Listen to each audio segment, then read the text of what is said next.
going to preview day 2. Of course, the main event is the Queen Mother Champion Chase, and Masterminded bidding to win it for the 3rd time in a row.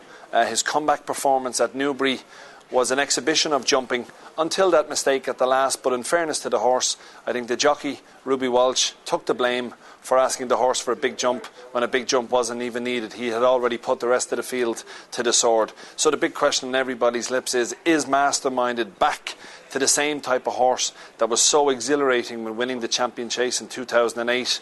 Not as impressive winning it last year, but I think he will have to get back to somewhat near his best to win this race for the 3rd time in a row.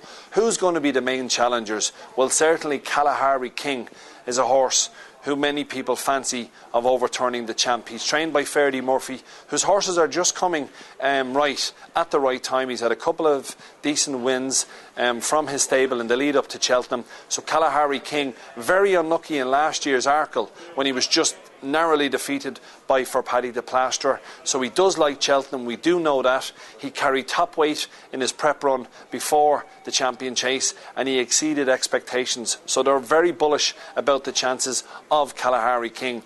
What about the Irish contingent? Big Zeb ran very close at Punchestown, nearly defeated Masterminded on the day. Colin Murphy says that he has his charge in the form of his life, and he will need to be in the form of his life if he is to get anywhere close to the champion Masterminded and the young pretender Kalahari King.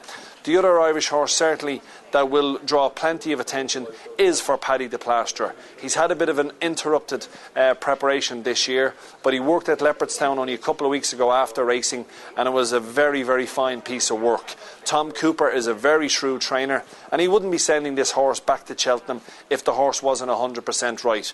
We all know that the Goat Syndicate, there was great scenes last year when Paddy the Plaster won the Arkle. I think the red and white scarves will be flying again if he can win this year's Champion Chase. But for me, it's a big tall order in terms of not having a preparation, not having a run just before one of the hottest contests of the week.